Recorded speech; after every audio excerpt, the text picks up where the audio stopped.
Hello, everyone, and welcome. I'm Emily Jones. I'm an Associate Professor at the Blavatnik School of Government at the University of Oxford. And I'm delighted to welcome you to the Commonwealth Parliamentary Association UK Spotlight on Trade interview series. Today, I'm delighted to host Honourable Yuen Wu. He's a senator in Canada, where he sits as an independent and represents British Columbia. He's closely involved in Canada's trade policy, including through his membership of the Senate Standing Committee on Foreign Affairs and International Trade. And I'm looking forward to, Honourable Wu, to your conversation about that and your role.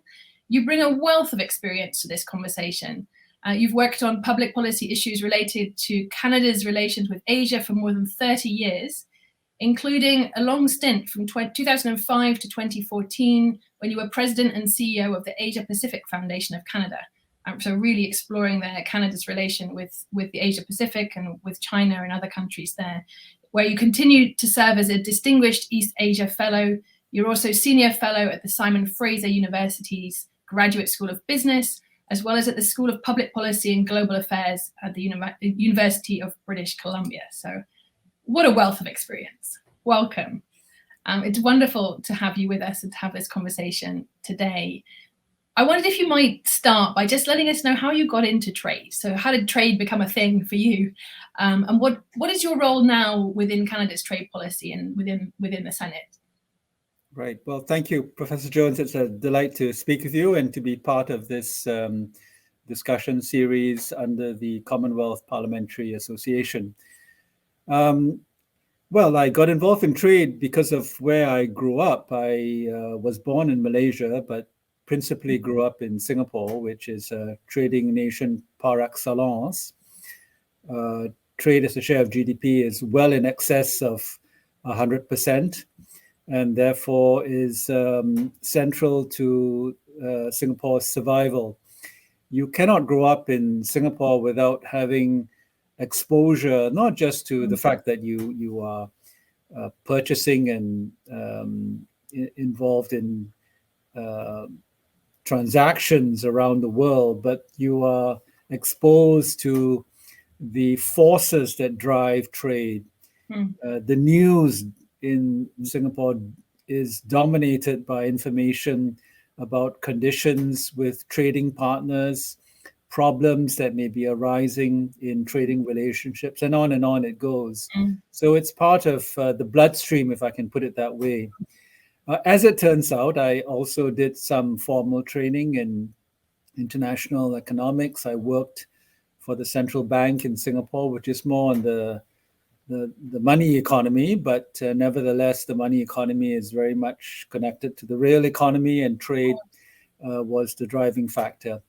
Today, as a senator in the Parliament of Canada, I don't have a direct role in trade policy.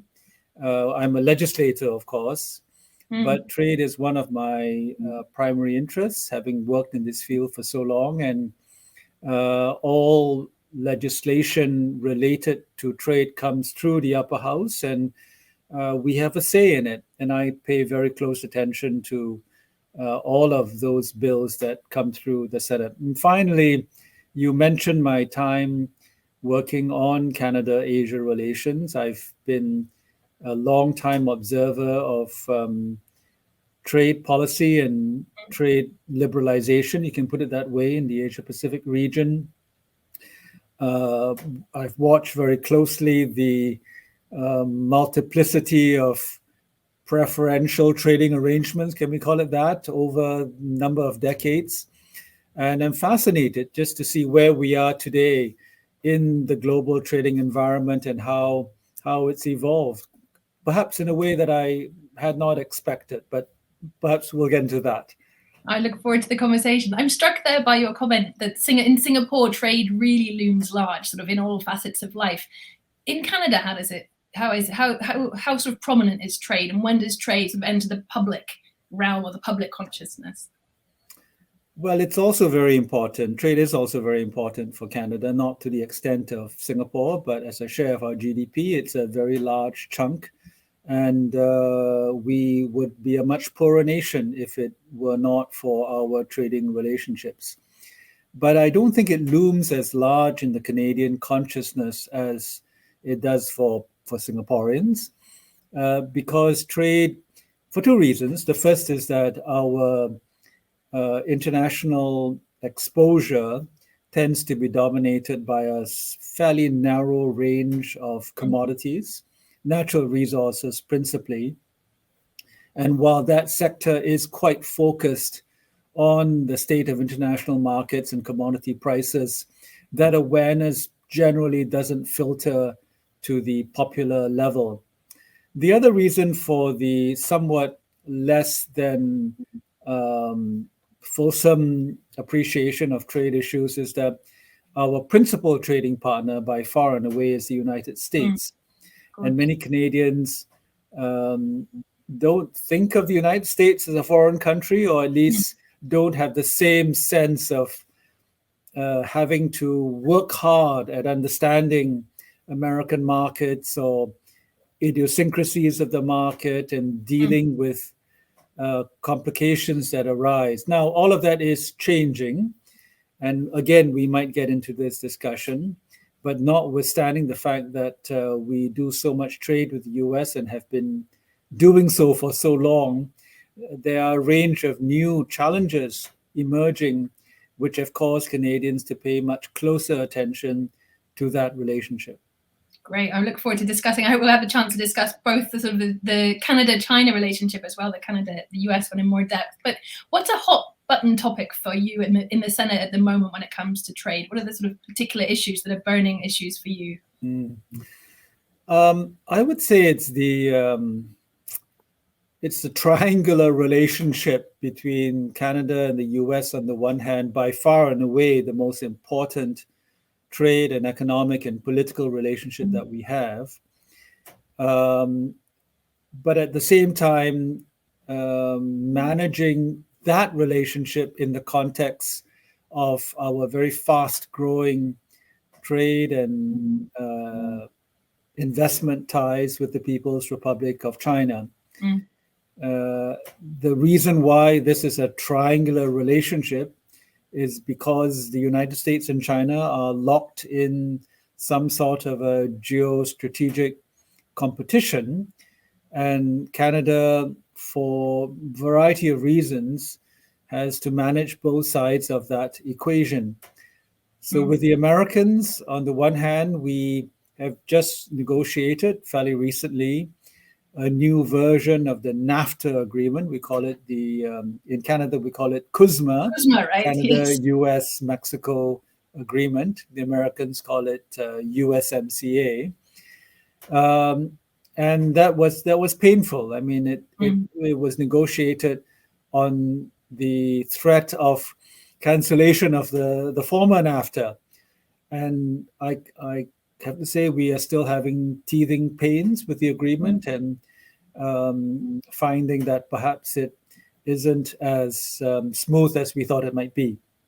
And on the other hand, we are increasingly looking to China as a source of demand for Canadian goods and services, but particularly commodities, and trying to figure out how we can grow that relationship without being caught in the crossfire of tariffs and other trade actions that the United States is placing on the People's Republic.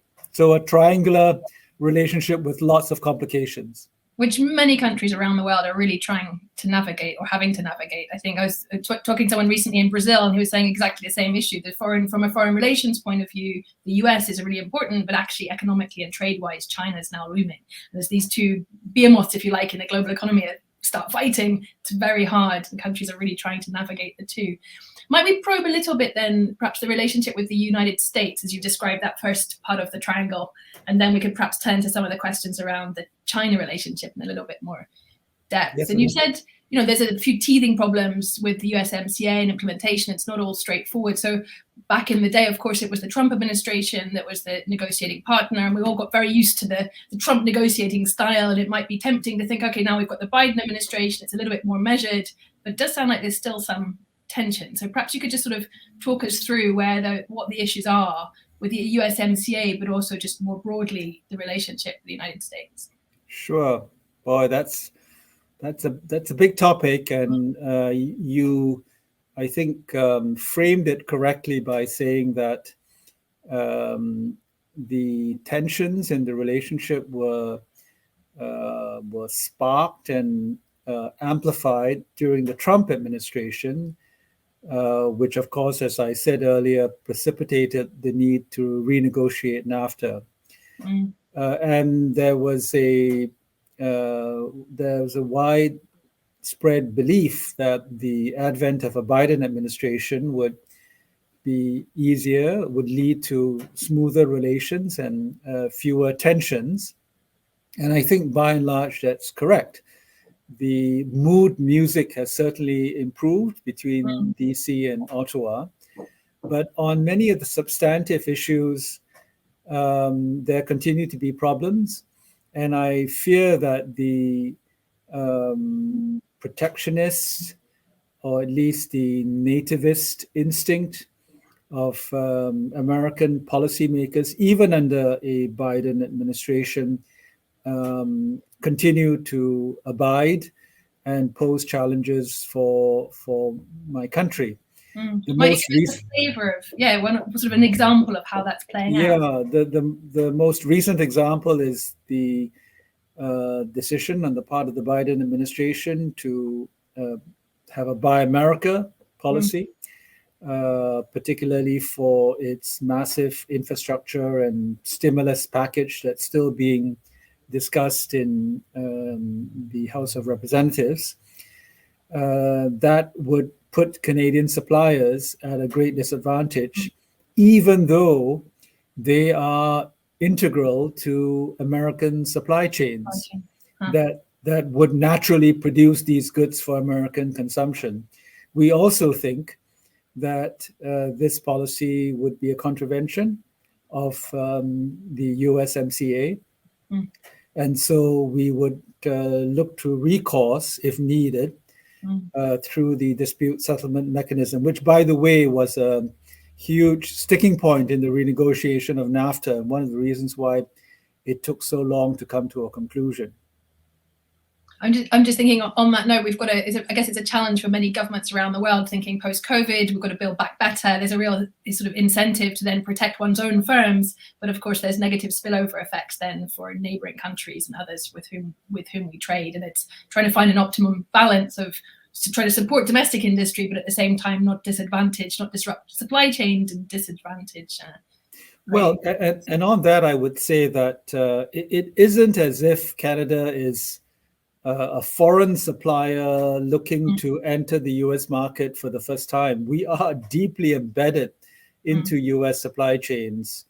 The automotive sector is the most obvious example, but in many other industries as well, Canadian parts and services are integral to the manufacture of American goods and services.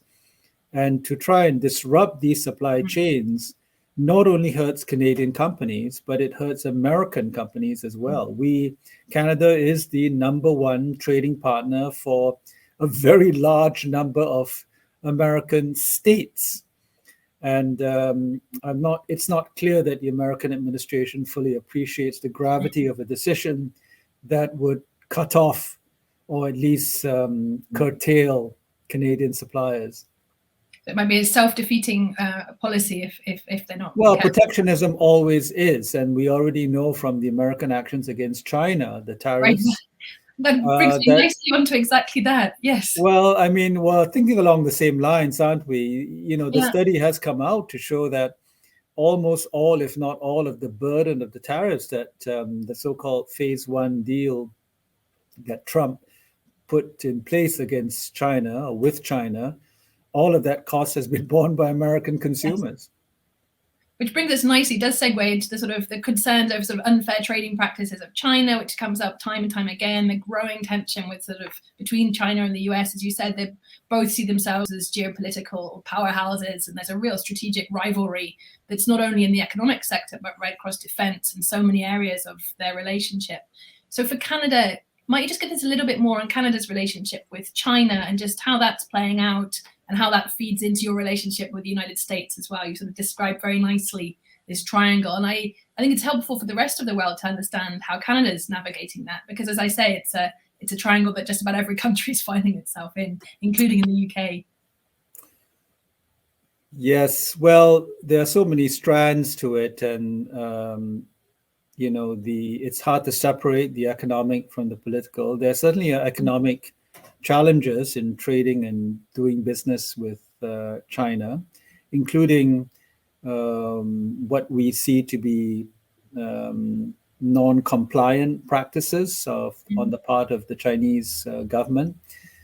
But then the political issues are overlaid on these economic challenges, and that adds to the complication. I mean, and everyone knows that Canada has just come out of a very difficult episode with China concerning the arbitrary detention of two of our citizens, Michael Kovrig and Michael Spavor, in retaliation, so it would seem, for the also extraordinary extradition requests on the part of the United States for the CFO of a Chinese company, Huawei, to stand trial in the United States.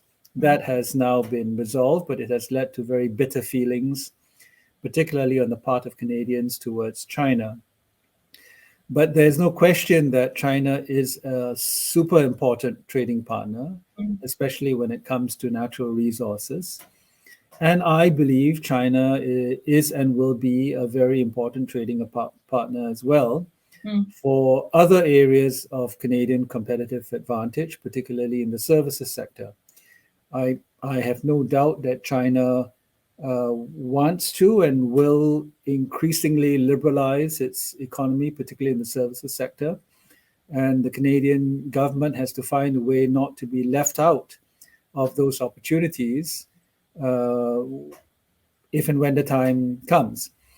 But we are under some pressure to curtail our trading relationships with China, whether on the grounds of national security or on the grounds of reciprocal trade actions.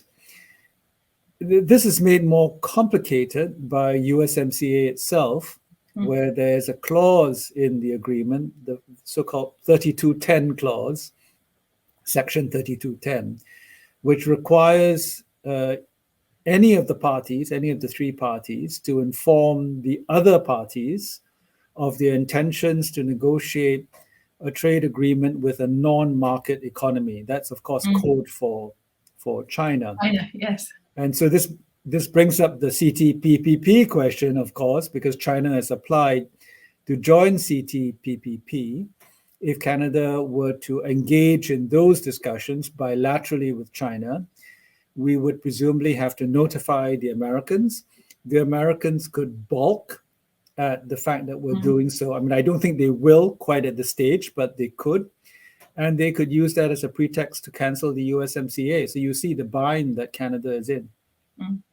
And from your extensive experience sort of thinking through Canada's relationship with East Asian countries more broadly in the region, for a country like Britain or for any other third country trying to navigate this relationship between the US and China, are there sort of any thoughts that you have or pieces of advice in terms of preserving what you say is a really important trade and economic relationship, but often in the context of quite fraught politics? So how does one manage to sustain the economics and actually navigate the fraught politics, if you like?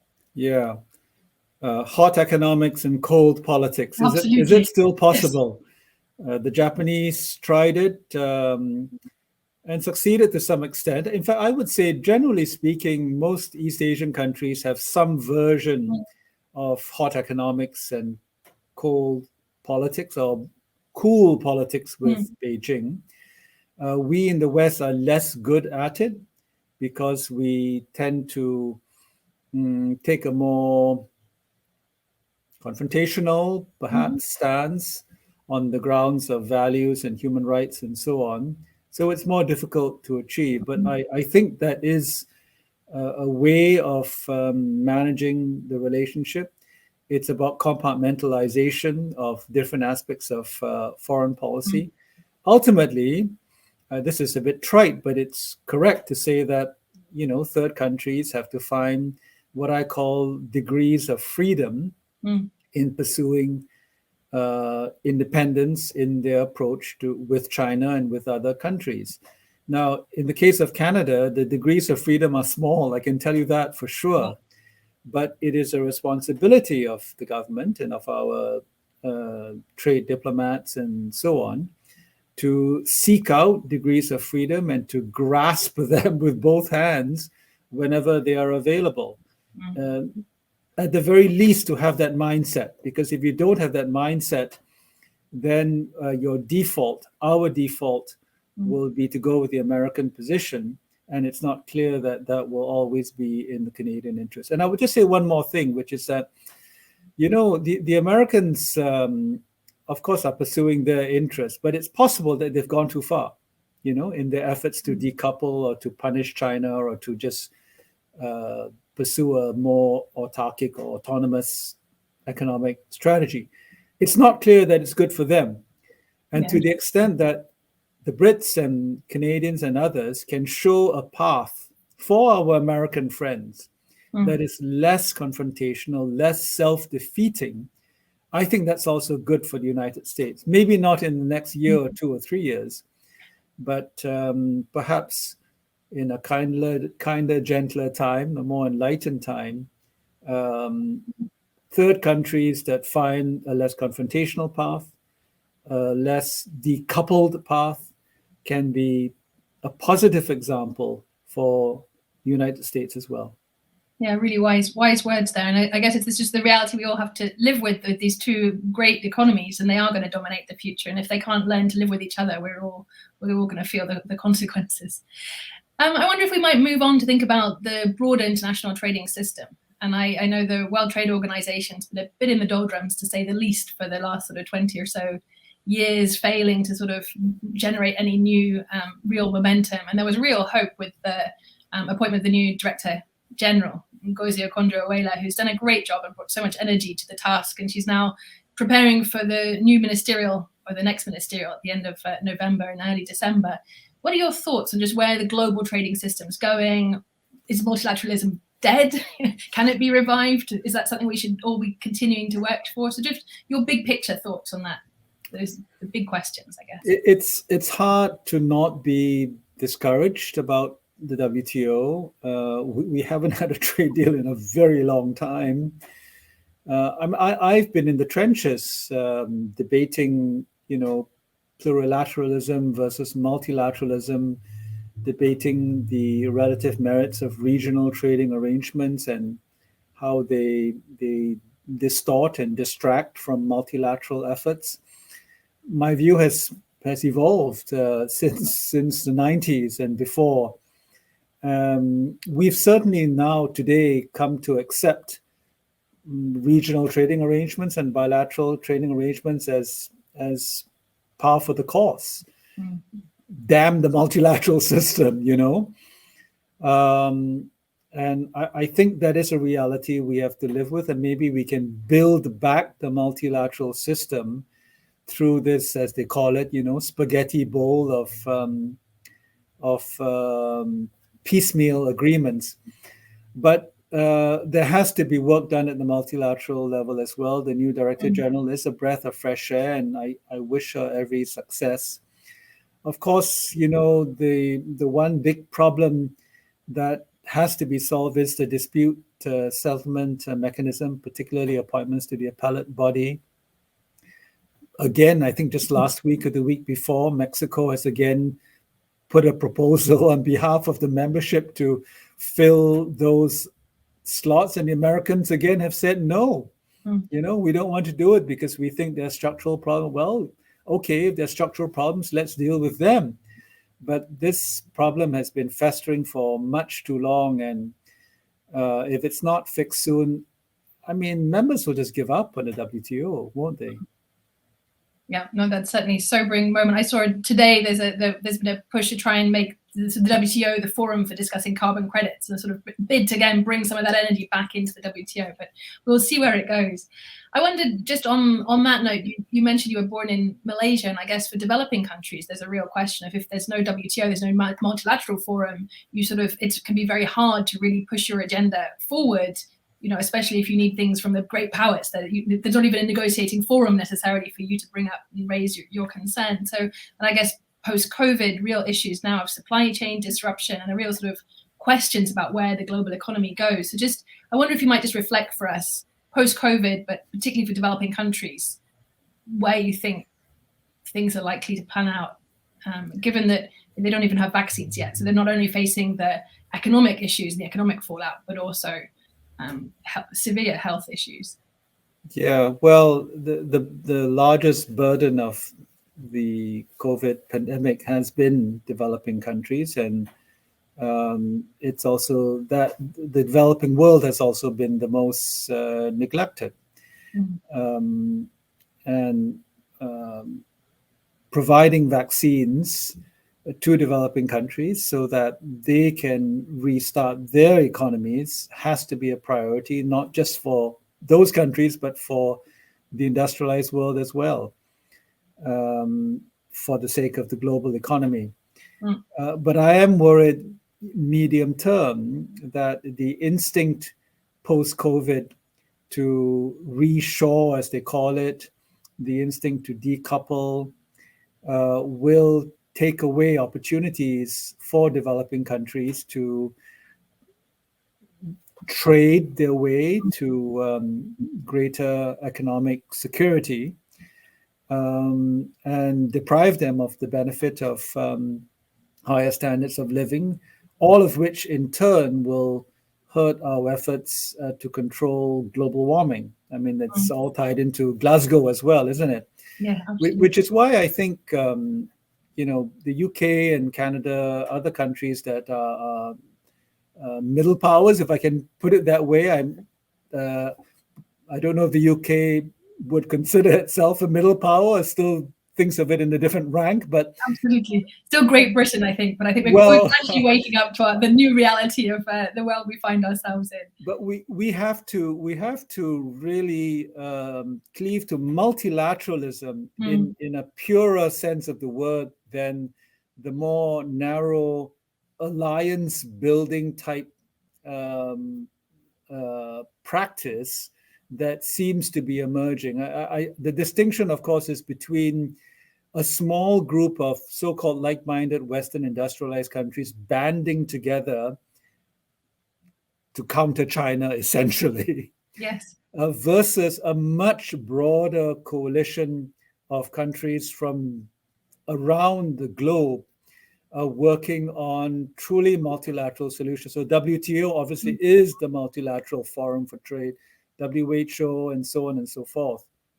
But if we go down the road of these smaller clubs, essentially of like-minded and equally industrialized or similarly industrialized countries, we know what's going to happen. It's going to leave out the vast majority of developing countries. And there's that risk then of escalating tensions as well. So it's sort of constructive engagement, and that cry for multilateralism I hear loud and clear. And it's what's hard, I guess, is the politics of the moment we're living in, which often leads politicians, I think, to think quite short term and thinking about sort of quite reactive policies towards their domestic population, rather than that longer term strategy of towards, if you like, a more constructive set of foreign and economic relations. Let's briefly perhaps go to this final topic that we might discuss. Is just the role of Parliament in Canada in overseeing trade negotiations and providing that important scrutiny function and making sure the government's doing its job well. And I asked that question. It's a very pertinent one in the UK, of course, because post-Brexit, we've brought back a lot of the power to make trade policy unilaterally. And so our Parliament has got much more of a role than it used to have in the past.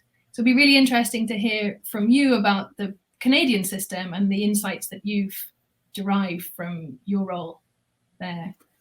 Yeah, well, the negotiation of international trade deals is a crown prerogative and is undertaken by the government using its powers without much consultation with Parliament. But over the decades, there has been a very elaborate system of consultation developed with stakeholders broadly, labor groups, industry groups, cities, obviously chambers of commerce, and so on and so forth. So I don't think there's a problem in terms of the trade negotiation process in Canada having sufficient tentacles into society to get input. But insofar as Parliament's concerned, we come in pretty much at the end of the process, and especially so in the upper chamber, the Senate being the last stage in the legislative process. And what we do really is not so much to vote on the deal per se, but to vote on pieces of domestic legislation that are affected by the negotiations or by the deal that's been reached. That is a misunderstanding on the part of many parliamentarians, and also on the part of many Canadians in general, who often say to us, you should fight this deal, or for it or against it. Often what we're dealing with is very particular pieces of law that have to be changed because of a deal we entered into. Having said that, any government, no government wants to be in a situation where all of the hard questions are raised at the end of the process, particularly not when it comes to the Senate. And because we have ultimate powers of veto, it would be very problematic for senators at the end of years-long negotiations to say, we don't like this and we're not going to approve it. So I think there is a greater onus on the part of parliamentarians to pay more close attention to the progress of trade negotiations, to make their voices heard, make the voices of their constituents heard earlier in the process, so that these kinks can be ironed out before they get to a vote. And this is even more so, this very well, because trade policy is domestic policy today, right? Yes. It's not just about the tariff, the effective tariff rate, or a quota. It's about the regulation of foreign investment domestically. It's about labor laws, and particularly in Canada's case, we think of ourselves as pursuing a progressive trade agenda, one that is mindful of the concerns of labor, mindful of the environment, concerned about gender equality. All of these issues affect domestic interests as much as they do foreign interests. It sounds like you've got a very similar system in terms of the setup as the United Kingdom. And I guess the question that's here is exactly the one that you've alluded to in the last few comments, which is now the scope of issues in contemporary trade agreements are what would ordinarily be, if you like, domestic legislation and much more robustly scrutinized by Parliament. So you sort of, 100 years ago, it really was about tariffs or peace treaties that were pretty narrow, and you can understand why it would be the Crown prerogative. Or the royal prerogative in our case. But I guess there's a wider question, perhaps a more philosophical one, of whether the Senate, in your case, should be more involved and have more oversight. Well, the short answer is yes, but perhaps not in the way that the Senate is traditionally designed to have oversight. You may know that the Canadian Senate is different from today's Canadian Senate. Is not your grandfather's Senate. I'm an independent senator, for example, and since 2016, all of the appointments to the Senate have been on a non-partisan basis, what you call cross-benchers, except that 85% of senators today in Canada are so-called cross-benchers. They're independents. And so we don't bring that party lens to the consideration of legislation. Most of us come from professional backgrounds, and that, I think, creates the opportunity for the Canadian Senate, I set aside the Lords and other upper chambers, to pay more attention to what I call the early stages of sausage making, as it in the past, the Canadian Senate received the sausage after it was already made. It was Made. already packaged. The label was already on it. And all we had to do was to stamp it or tear off the label. And, you know, we were reluctant to obviously break open the sausage at that stage. But in a Senate where independents don't follow the party line and presumably bring a different type of expertise to the consideration of bills, I think we have to find a way to find out what ingredients are being put in the sausage, which spices are being added, what casing is needed, you know, and what kind of wrapping and packaging, so that by the time it arrives, it's more palatable. That's a lovely analogy. And I always think with trade agreements, they're long-term commitments, right? They're an international treaty. It's not as if the next government can just come in and overturn it easily. So it's really something that needs to be carefully scrutinized. And with that wealth of expertise in your Senate, it makes perfect sense as to why you think it's a wise idea to bring it to bear.